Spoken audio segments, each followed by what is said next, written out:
Hello mga lods, magandang araw sa inyo. Welcome back ulit sa channel ko mga lods.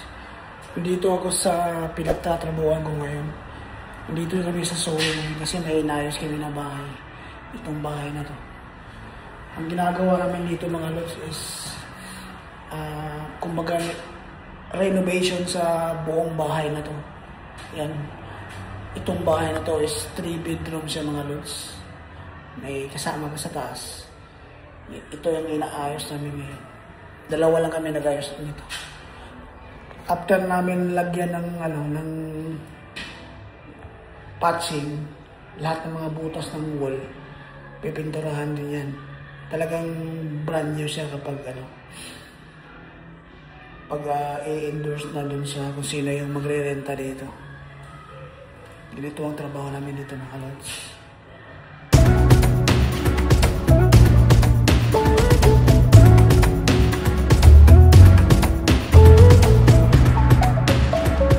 Kita ko sa inyo mga lods, no? Kung anong hitsura itong bahay na to. Yan. Ito yung labas niya. Yan. Yan mga lods. Yan yung inayos namin. 3 bedroom. Yan. Tapos punta tayo sa taas.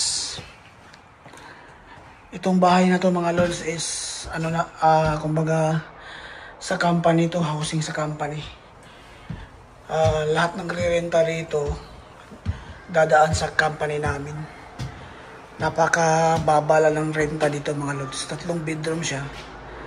Ayan. Ito yung tsura niya.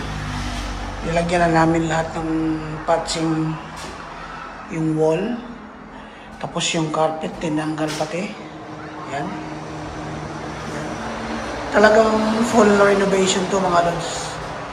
Ayan. Tapos ito yung labas na dun sa bandang likuran. Yan.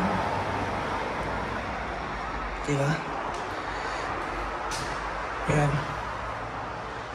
Tinanggal lahat ng carpet. Ito yung pangalawang bedroom. Pati mga outlet tinanggal rin. Kasi pipinturahan to eh. Tapos lalagyan ng bagong carpet.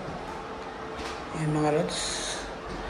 May parang patio din dyan sa labas. Napakaganda itong bahay na to mga lods. Tapos napakababala ng renta. Alam nyo kung magkano ang renta nito mga lods? Nasa lang, 1,350. Housing kasi ito ng company eh. Kumbaga kung mag-a-apply ka nito, dadaan ka yata sa BC Housing application. Tapos tawag dito, papasa mo sa company. Ang balita ko, napakarami ang nag-apply nito. Bala ko nga din kumuha ng isang unit dito eh. Kasi nga, napakababa ng renta nila. Yan o. Ito yung washroom. Medyo bulok na kasi kaya pinalitan namin ng dito. Daming papalitan. Yan, tinanggal lahat ang pwedeng palitan. Tapos papalitan ulit ng bago. Yan mga lods. Napakalaki yung washroom. Tapos yung pangatlong bedroom, ito yun. Ayan. Medyo matagal pa itong matapos mga lods. Kasi nga full renovation siya eh. Ayan. Tapos ito yung labas niya. Ayan. Diba? Napakatahimik dito mga lods. Sa bandang sa bandang Seoul ito. Ayan. Pinakita ko lang sa inyo, sinare ko lang. Para, diba? Pabalik na kami nito mga lods dun sa Hastings Street. Ito yung dinadaanan namin, Highway 1, papunta dun sa downtown Vancouver. Ayan, pakita ko sa inyo para meron kayong idea kung anong itsura ng highway dito sa British Columbia, sa Vancouver. Kasama ko dito yung puti, siya yung nag-drive. Yan, napakalawak yung daan mga lods. Tapos na kasi yung oras namin kaya bumalik na kami dun sa Hastings Street sa downtown Vancouver.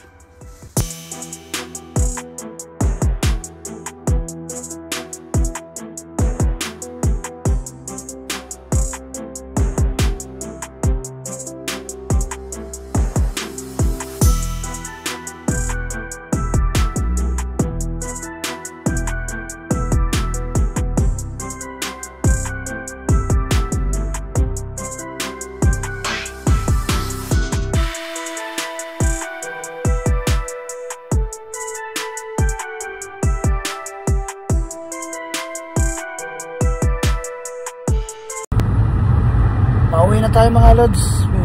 Natapos na rin ang isang araw na trabaho. Hindi ko na dugtungan yung video ko dun sa bahay kanina na pinagtatrabuhan ko itong araw. Kasi na-busy na kami kanina kaya hindi na ako nakapag-vlog. Nantay ko na lang mag-out para makapag-vlog ulit. Yun nga mga lods, no, yung ginawa naming bahay kanina doon sa Suri. Bali doon kasi kami na-assign, dalawa lang kami, kasama kong puti. Naayos namin yung bahay bago siya i-turn over doon sa magre-renta. Kailangan kasing i-renovate lahat yun. Kasi yung na yun, yung bahay na yun medyo luma na siya. Tagal-tagal na yun. Bali binili ng company namin yung housing na yun. Tapos sila na yung namamahala doon sa housing na yun. Kaya napakababa ng renta doon. Gawa ng yung company kasi namin siya, parang may connection sa government. Facility sa mga yung mga addiction na gustong magbago. Maraming nag-donate pati ng mga tawag dito, ng mga kung ano-ano sa company namin. Gawa ng siya, tumutulong sa mga taong nangangailangan, lalong-lalo na sa mga homeless. Kaya yung housing na yon, yung community na yon is binili nila para iparenta sa mga taong nangangailangan din, which is napakababa ng presyo. Yung inayos namin kanina, 3 bedroom yun, nasa 1,350 yung monthly yun. Tapos yung halos, no, ang trabaho ko dito sa company ko is maintenance. Ang ginagawa namin is nagre-renovate ng bahay, nagbibinta. Minsan dito ako masahin sa may Hastings Street facility. Ang ginagawa ko dyan, kapag mayroong mag-move out na nila, naka-program yung tao dito. Kapag mayroong mag-move out, yung room na inalisan ng isang naka-program or doon, may program doon sa company namin, ang tawag doon, hindi ko kung anong tawag doon. Kapag merong ma-empty na isang room doon sa company dito sa may Hastings Street, yung mga maintenance worker ang naglilinis. Kapag kailangan pinturahan, i-check lahat ng buong room kung anong dapat ayusin. That's the time na gagawin namin. Minsan nililinis lang namin kapag okay pa yung pintura, hindi masyadong marumi, walang mga butas-butas. Yun ang trabaho namin mga lods. Ang trabaho ko ay isang maintenance worker dito sa Canada. Bago lang ako dyan sa company ko mga lods. Dati ako sa hotel nagtatrabaho, maintenance din. Nagustuhan ko dito sa company na to, itong company ko ngayon, kasi nga maganda yung benefits. Tapos mabait pati yung manager ko, puti. Bali ako lang mag-isang Pilipino na maintenance dito mga lods, no? Naghahanap nga sila ng maintenance din, itong manager ko. Kaso wala pa akong ma-repair. Kung gusto niyo mag-apply mga lods, message lang kayo sa akin. Kausapin ko yung manager ko, pwede kayong ipasok. Kaso dito sa company ko kailangan kailangan open work permit, tapos PR.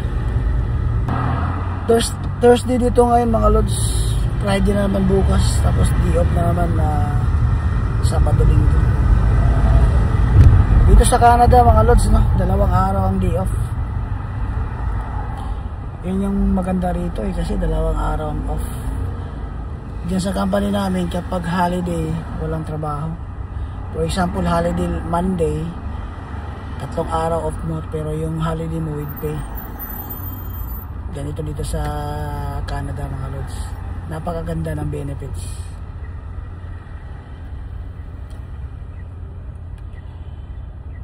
Message nyo lang ako kung gusto nyo mag-apply. Try kong kausapin yung manager ko para hindi na kayo dumaan sa online.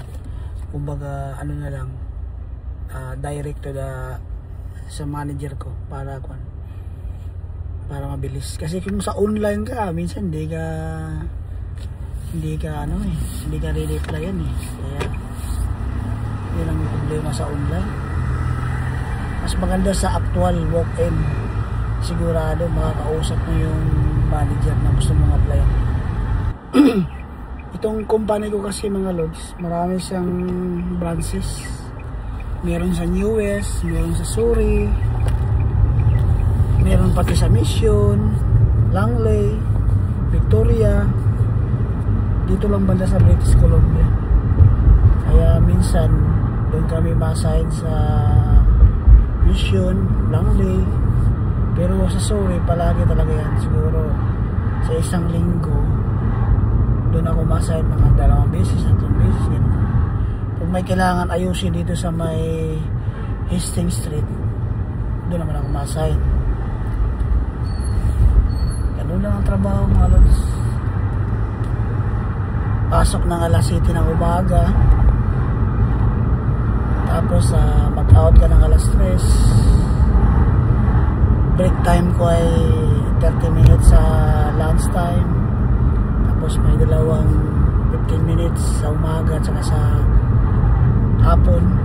Ganun lang ang trabaho mga lods. Napakabilis lang. Ang maganda lang dyan sa company ko, kapag dyan ako ma-assign sa Hastings, libre pagkain.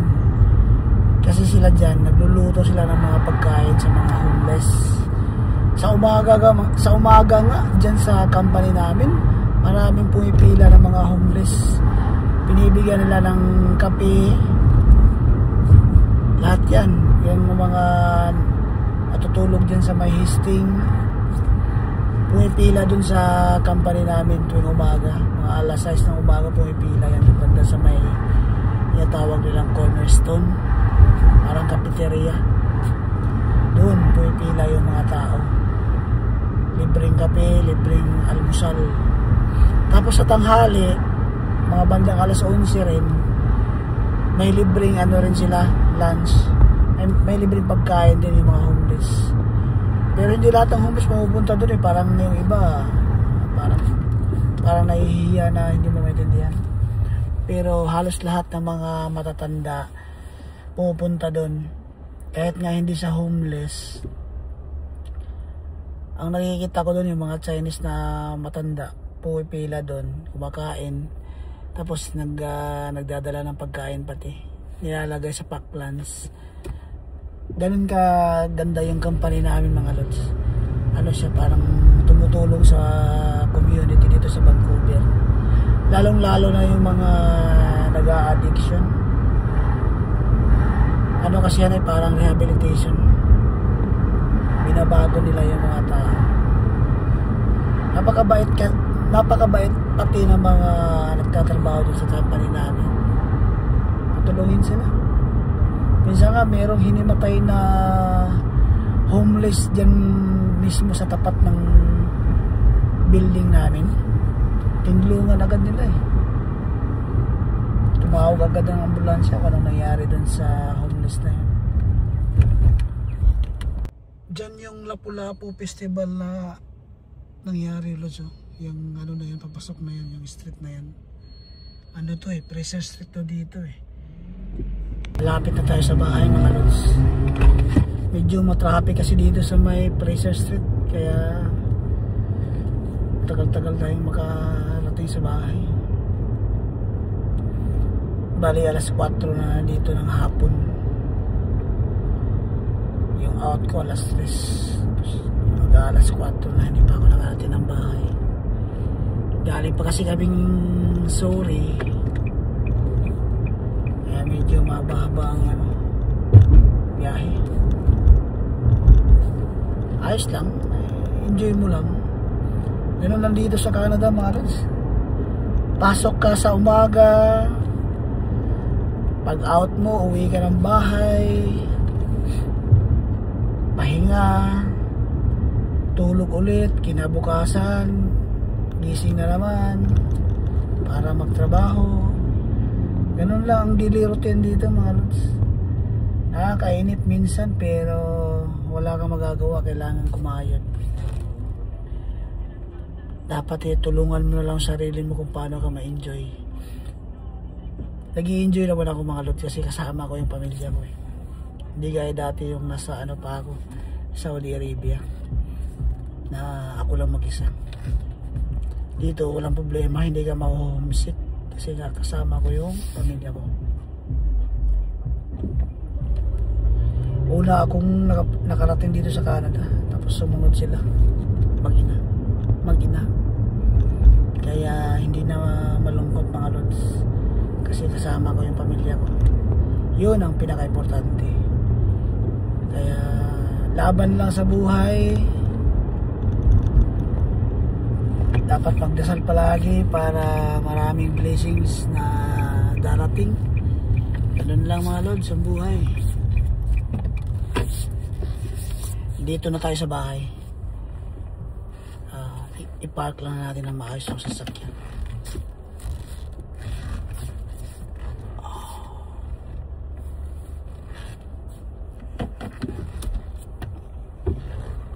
Dito lang tayo sa labas nakapark kasi nagre-renta lang naman tayo, kaya dito lang tayo sa kalye nakapark.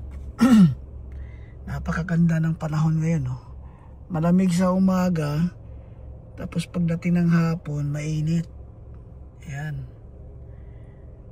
Hindi naman masyadong mainit, tama lang. Napakaganda ng panahon. Iba talaga dito kapag nasa British Columbia ka mga lods. Yan, dyan ako nakatira mga lods. Yung bahay na yan. Napakalaki, no? Nasa kami, nasa ground floor. Ayan. Napakaganda ng panahon. Bale, dito ko lang tapusin tong video na to mga lods, no? Nandito na ako sa bahay, nakauwi na ako.